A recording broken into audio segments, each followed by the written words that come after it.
This is an interesting case. Is the Lord really equal to everyone? I mean, Krishna says in the Gita, I am equal to everyone. And Yayatam mam prabhidante, as you surrender unto me, I reward you accordingly. In many places, Krishna talks about this equality to everyone.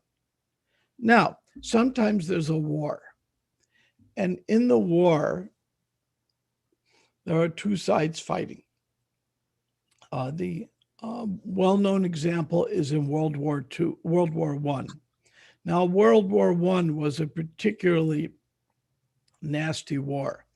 The one side led by the Germans, the other side the French and British and others, and they had a line, and there were trenches on either side of the line. And for years, the soldiers fought in these trenches. And then, does anybody know in World War I what method of warfare used that was regularly universally banned? Gas. Poison gas. Poison gas. Yeah. So they would lob shells of poisonous gas. And the poisonous gas was so bad, it would burn the lungs, mustard gas. And it was so bad that everyone decided, even when fighting, we're not going to use it. And for the most part, since that time, with some exceptions in Syria, poisonous gas has rarely been used in warfare, though people are killing each other because it was so nasty. And you die the slow, horrible death as your lungs slowly collapse. So World War I was a particularly nasty war, and both sides for years were in these trenches. And then what was the wartime invention that happened in World War I that was never used in any war before that? Somebody know? A wartime invention. It's easy, really easy. It's open now. The tank. Nope. They had even rudimentary tanks in the American Civil War. Airplane? Yes, the airplane.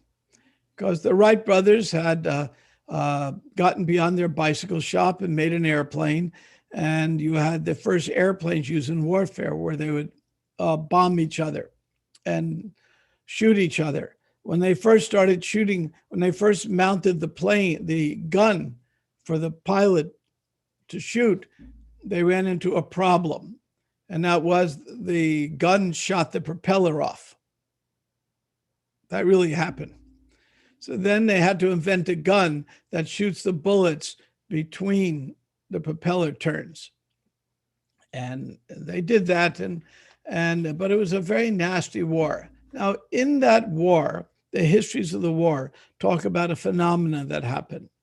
Both sides were fairly religious at that time. The Germans were mostly Lutherans and Catholics, and the British were Protestant and Catholics, and the French were Catholics. So all sides were in the trenches, and they're in these horrible trenches for years. Their bodies are covered with all kinds of mold and all horrible things you get living in a trench all year round. It was, you didn't exactly take a bath every day or every week or every month, maybe not every year. It was a terrible time. And the only break was Christmas time. And Christmas time, in certain parts of World War I, they declared a truce. And both sides came out and sang Christmas carols together, opposite sides.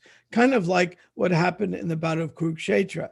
At night, the opposite sides would come out and play chess together and then go back and fight the next day to kill themselves. So that actually happened in World War I in certain places.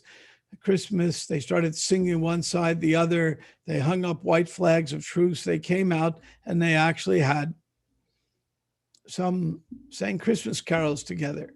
But for the most part, it was this most miserable of existence. And so many people injured, and there was very little medicine. There was no antibiotics then. If somebody had their leg was smashed with a bullet, the only choice was to cut it off. There was very little modern medicine that didn't come out. Most of that didn't happen until World War II. Very miserable condition. So when people were in the trenches day after day after day, what were they doing? What was the thoughts in their minds? This is written up quite a bit. But there are no atheists in the trenches.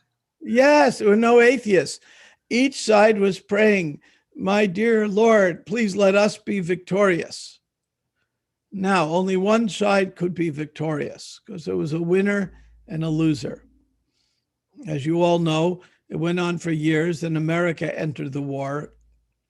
And they sang that very famous song by George M. Cohan, "The Yanks Are Coming." And the Americans entered the war, and they were fresh soldiers and enthusiastic, and the war ended. Now, we're going to talk about the end of the war because it's very relevant for this chapter. I'm trying to relate what goes on in the Bhagavatam to our modern history. That's what I'm attempting to do in this class. So now, when they were in the trenches, what were a lot of the soldiers doing during the day? What would you be doing if you were in a trench and people were throwing bombs and mustard gas at you? What would you be doing? You can unmute and tell me. Praying. Yeah, Radhika, what do you say? Praying. Praying, yes. Now, here's my dilemma. Both sides were praying. Remember, I just said one side was Catholics and Protestants, mostly Lutheran. The other side were Catholics and other kinds of Protestants, not Lutheran. And so both sides were praying. And then when the Americans came, and the British also had a Jewish troop, probably there were Muslim troops too among the remnants of the British Empire. So you had all these religious people. And they say, as Adi said, there's no atheists in a foxhole or a trench. So everyone there is praying. And each side is praying, my dear Lord, please let me be the winner. Let me win. I want to win this. Each side is praying and praying, but only one side wins. World War II, same thing. But I'm focusing on World War I for now. We'll leave it with one war. But every war is like it. Now, my question to you is, what went wrong here? Both sides had surrendered to God, and one side won and one side lost. What did I miss here? I thought if you surrender to God, you get what you want. You know, you surrender, you get what you want, and this didn't seem to work right. Something's wrong here. Can someone help me out? If you don't help me out, by the end of this class, I'll be an atheist. This is not very good. Well, we got 30 minutes to prevent me from becoming an atheist. So please help me. One thought that occurs is, the winning is not necessarily by material calculations. Maybe the winning has more to do with your relationship with God. How much closer do you come to Him through that experience? I think what you're saying is philosophically correct, but let me add, the people in there were each praying very sincerely. I mean, if there is bombs over your head, planes dropping bombs, mustard gas, if you put your head above the trench, it gets shot off. There was one famous battle in the Civil War where Stonewall Jackson, the famous and somewhat nasty Southern general, raised his hand one time to yell charge, and his hand got shot. Oh, wow. You couldn't even raise your hand. So every side is praying pretty sincerely. So what's the defect here? In this chapter, the next part we go to is Bali Maharaj. He goes off to his fate and his special planet, but Sukacharya is being taken to task. Why did you give Bali Maharaj such bad advice that he shouldn't surrender to Vishnu? So in this case here, we have each side is praying and praying, but something's wrong. What's the defect? Yes, Radhika. Is it the intent? Yeah, some intent has a lot to do with it. When I first lived in India, I wasn't a devotee, but I went there trying to understand the Gita. And I was a itinerant high school teacher in the state of Bihar, which is kind of like being in the Bronx, you might say. Except the Bronx is better. So,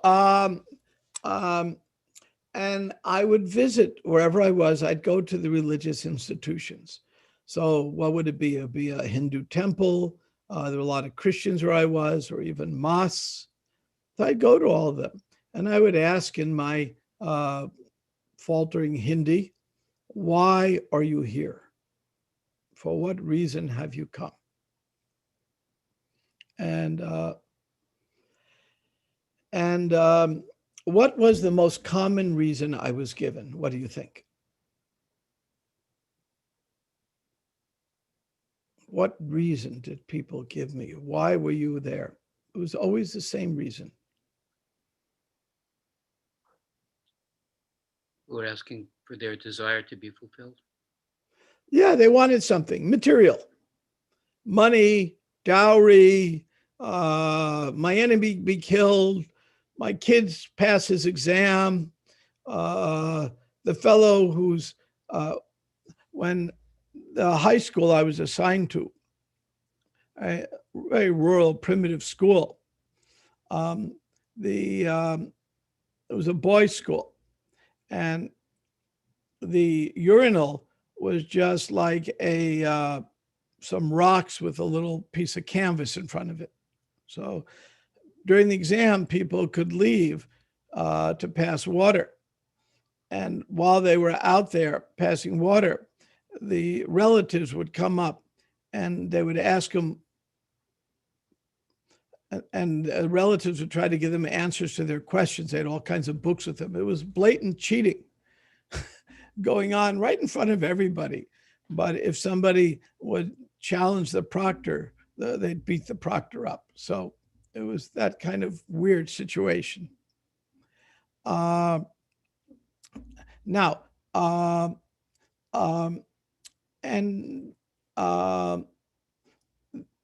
before the exam, everyone was praying to pass.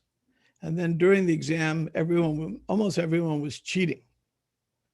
So what's going on here? What defect are we talking about? Well, the defect is this. People are praying for something material. They want something. They're not engaged in devotional service. Now, what does Krishna say about that in the Gita? It's curious. What does Krishna say? One thing is, let not the wise disrupt the minds of the ignorant who attach to fruitive work. They should not be encouraged to refrain from work, but to engage in work in a spirit of devotion. They're saying that, but what else? What else is Krishna's? What else does Krishna say? The problem is that the results are temporary, isn't it? Krishna says that, but he says something to the opposite. He says 4 kinds of people approach me. And the best of those who are wise. Next is curious. And then those who have some material need. And finally, those who are in distress, like in a foxhole or in a trench fighting. All 4 kinds that approach Krishna are considered pious. So it's always good to approach Krishna. But if you're approaching Krishna just for your material needs, yes, eventually your needs will be fulfilled this life, next life. We don't quite know when. It's always auspicious to approach Krishna, but it's not the best way to approach Krishna. For that, I'll tell you a story. Now, all of you know our dear Tulsi Rani. I don't see her here today, but let me look. Is Tulsi Rani here today? No Tulsi Rani today. Nope. Okay. Rupa Chandra Prabhu is here. Is he? Rupa Chandra, if you're here, let me see your wonderful new mustache. Okay, I don't see Rupa Chandra. Okay, that's fine. He may be busy. He is a professor now. So, Rupa Chandra looks so distinguished nowadays. Looks like a real professor. So Rupa Chandra and Tulsi Rani got married some years ago. And they got married maybe 4 years ago, if I remember. They got married at New Raman Reti. Does anybody know who was this is a trick question. Who is the priest who did their wedding? Does anybody know? Anybody know? Let me give you a guess. You're looking at him.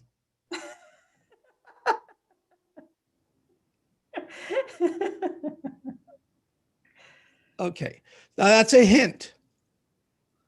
Now, I was asked to be the co-priest for the wedding. I use the word priest in quotes. You'll find out why in a minute. This is a very important story that's related to this verse. I was asked to be the co-priest, along with Chadaratma. Tulsi Rani comes from a Jewish family. She had promised her late father something like she would get a Jewish wedding, and she wanted to please her mother, and she also wanted to do our so-called Vedic wedding. So-called, I'll get to that in a minute. And so she wanted to do both. So we did a wedding with myself doing the Jewish side and Chadaratma doing the so-called Vedic side.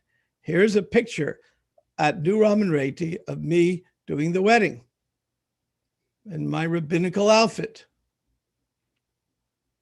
So here's another picture I'll show you. Here's a picture of the wedding party. There's Tulsi Rani and Rupa Chandra and the wedding party. And next to me is Tulsi Rani's mother. And you can see, and Chadaratma I have him in a different picture. I didn't pull that one up. So we did the wedding. And in order to do the wedding. We didn't see it. Oh, now we see. Okay. Say again? We weren't seeing the picture for most of the time that you were speaking about. Can you show it again? Oh, yeah, of course. No, sorry about that. Here it is. Let me try it again. Can you see it now? No. Okay, now yes. Now yes. Okay. Yeah. Who is next to Rupa? I forgot. Okay. But I did forget that now. Okay. And then, okay, so you see it's kind of a Vedic Jewish wedding. And I studied real hard before doing this wedding because I wanted to do it right. Rupa, Chandra, and Tulsi Rani were very dear to me. It's an honor they asked me to do it. And I wanted to please Tulsi Rani's mother with doing the Jewish side. She was very happy. But I studied for the wedding. And then I did the Jewish wedding the best I could. And Chadaratma did the wedding we normally do in temples, the Hindu style wedding. I wouldn't necessarily say it's Vedic, just what the rituals we do. And I was shocked by what I discovered. Absolutely shocked. Can anybody guess what I might have discovered in comparing the two kinds of weddings?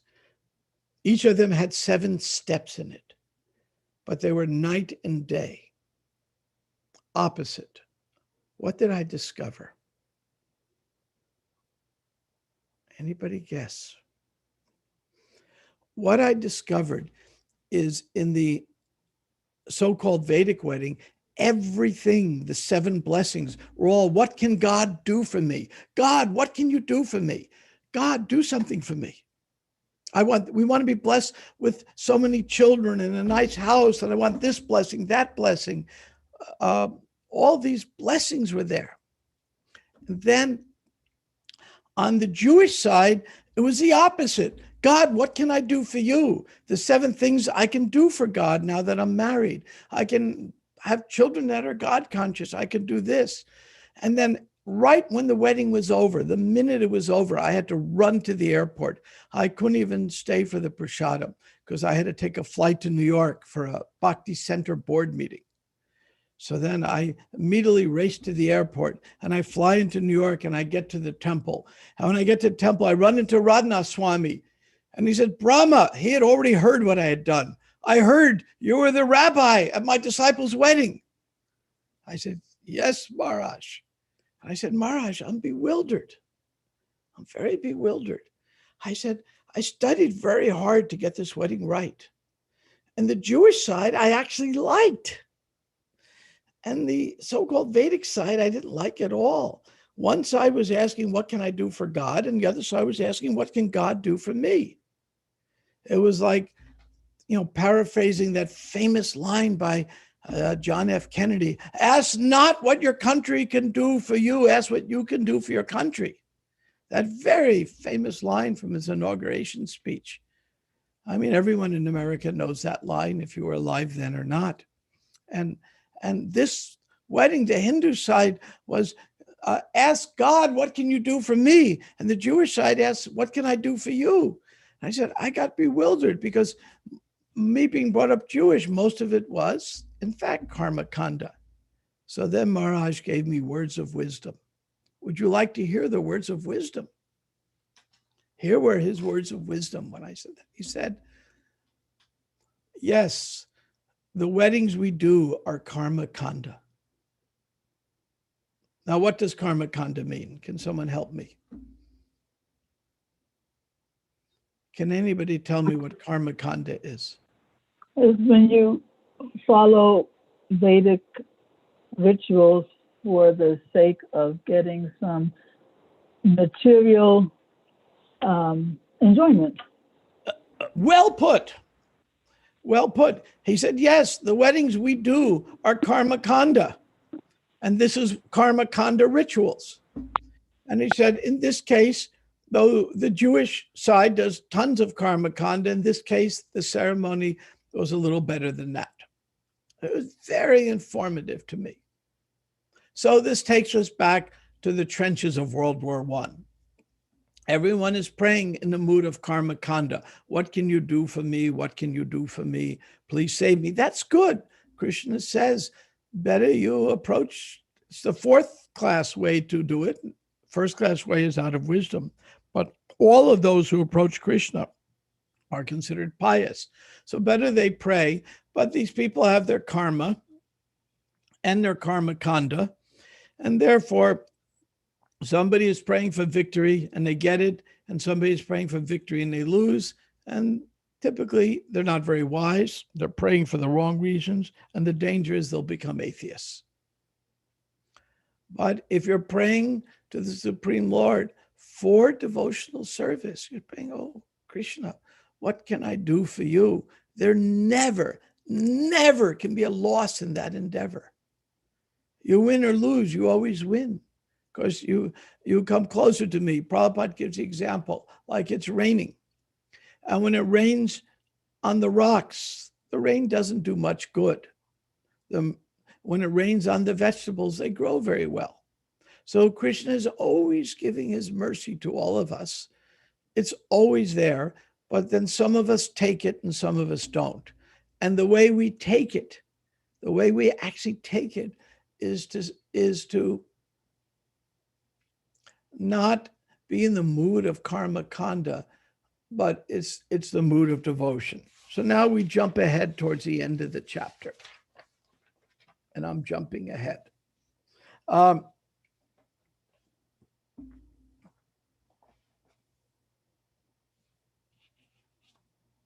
whenever the activities of Vamandev are described in the course of a ritualistic ceremony, whether the ceremony be performed to please the demigods, to please one's forefathers, or to celebrate social events like a marriage, that ceremony should be understood to be extremely auspicious. And in the purport, Prabhupada says there are three kinds of ceremonies.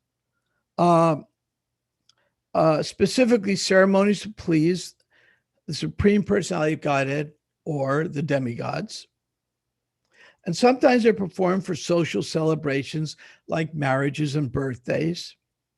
Sometimes to please the forefathers, like the Shraddha ceremony for those who have passed on. Large amounts of money are spent. But here it is suggested that if along with this, there was a recitation of the wonderful activities of Vamandev, the ceremony will be carried out successfully and free of all discrepancies. So what we're saying is, even if there's a discrepancy, even if we're engaged in karma kanda, if we can dovetail that by remembering what Vamandev did here and remembering the activities of Vamandev, we will rise above the chains of karma kanda and become liberated. And what Sukadev, the instruction, Sukadev Goswami, of course, is narrating the story, and the instructions that were given to Sukacharya is that what he's missed. He was giving them various karma kanda instructions, telling them that took him away from worshiping Vishnu. The discrepancy was all he had to do was give the same instructions, but put it in relation to Vishnu, and then he would not have advised Bali Maharaj to reject Vamandev. That's kind of the lessons that are being taught herein. I hope all of this little complex makes sense. I'm going to pause here to see if there are any questions, comments, or reflections. But again, to summarize, this shows how powerful it is to hear about the activities of Supreme Personality of Godhead, that even in karma kanda activities, even in those activities that are done for our material elevation, if we can connect it with the holy name of Krishna or connect it with the pastimes of Krishna, those very same activities that can bind us can liberate us. And how easy Krishna consciousness is, because all you have to do is simply add Krishna. And then no matter what your circumstances are, it becomes so auspicious. And that's really the lesson that's being taught here. With that, I will pause here to see if there are questions, comments, reflections, or if somebody wants to get remarried in a Jewish ceremony.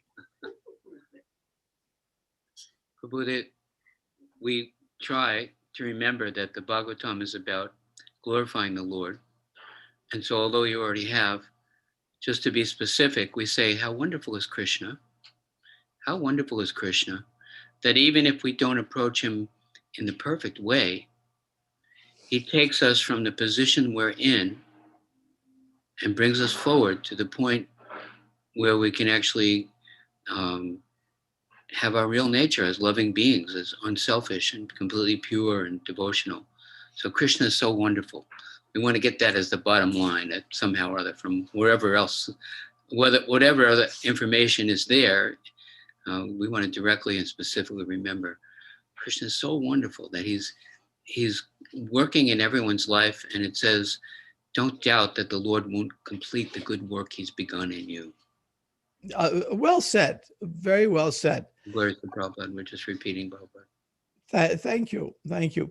Are there any other reflections or comments or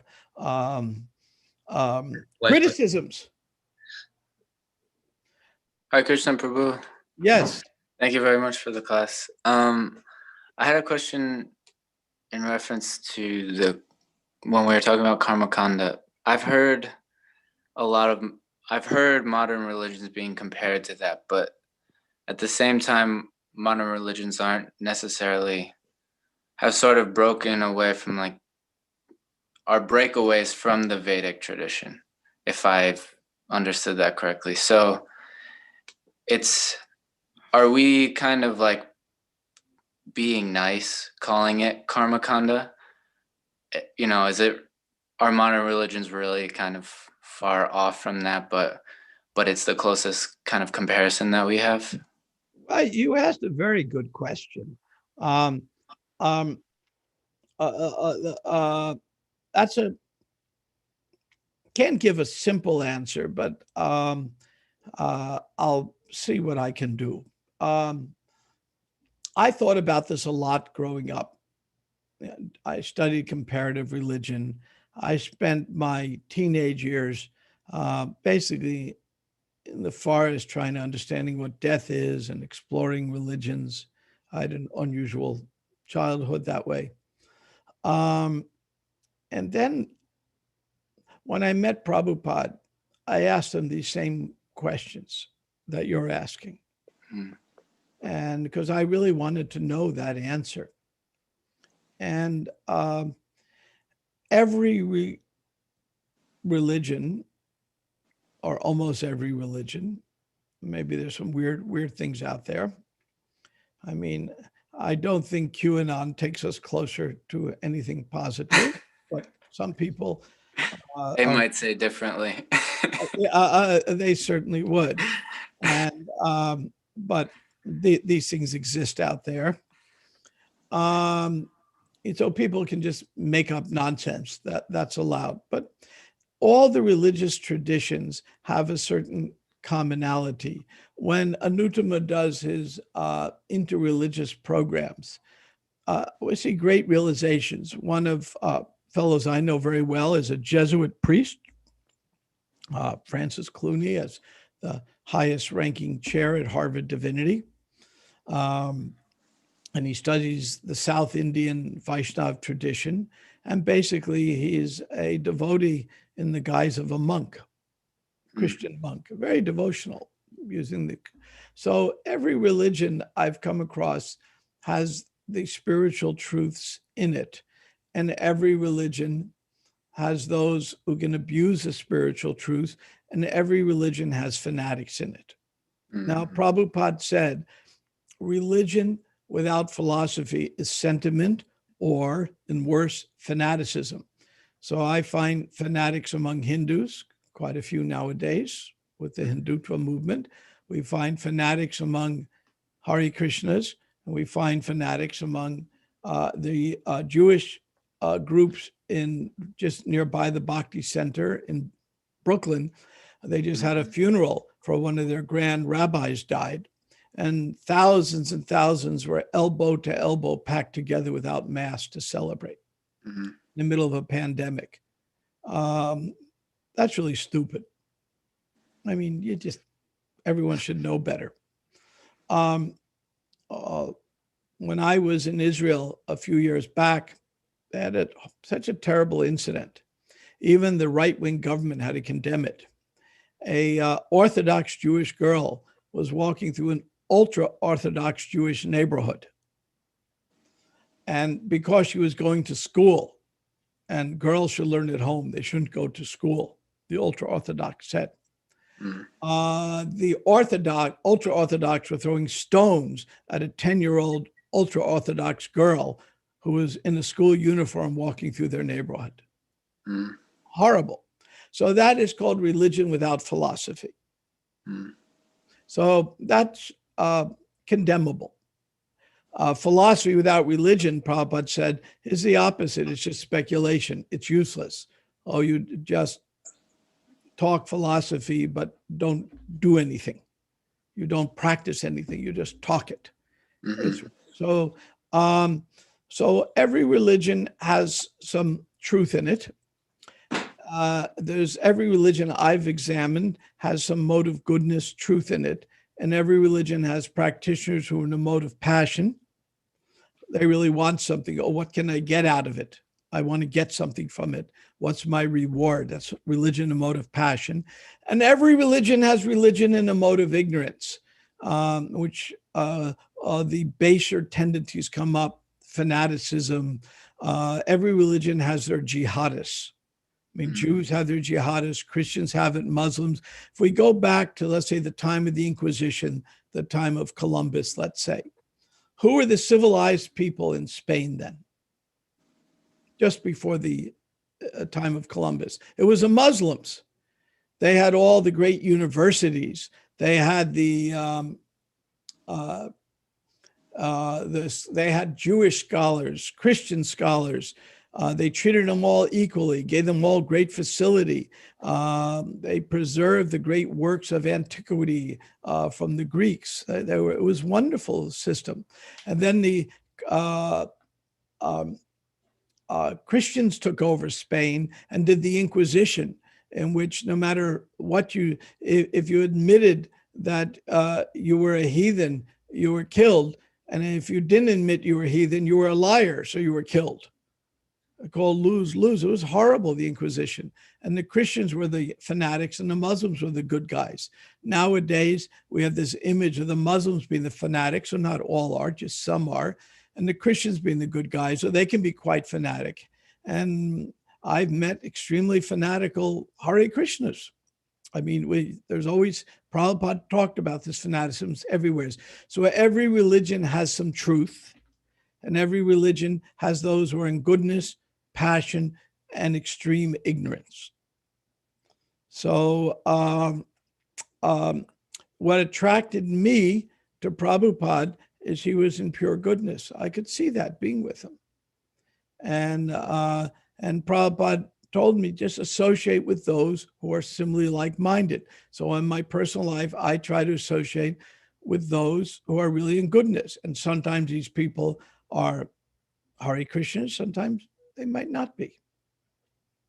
I may be friendly with people of all walks of life, but those who I reveal my mind to, who I can really associate deeply with, I want them to be spiritually advanced so I could bring myself up.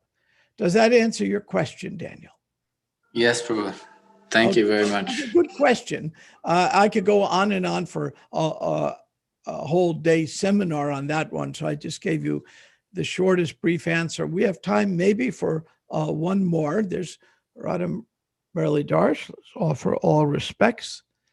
Is there one more question, comment, criticism, reflection? We'll see. Hi, Paula. I see you there now. Nice to see you. Very good. We love you. I wanted to share a reflection on the class. Sure. On the point of devotional service, I noticed that something as simple as washing dishes, I would do before with the hopes that my dad's wife would be like, oh, look, she's a good girl.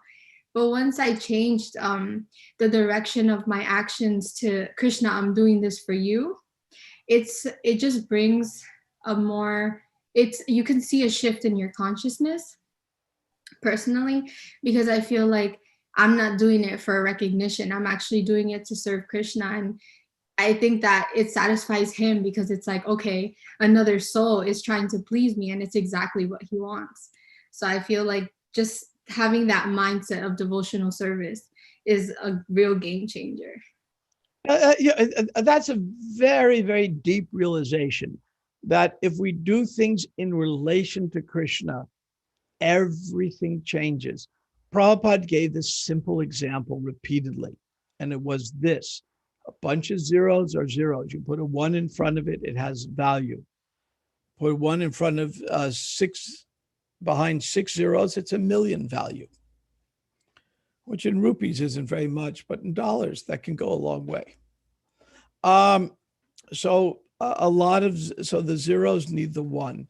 And so things in relation to Krishna.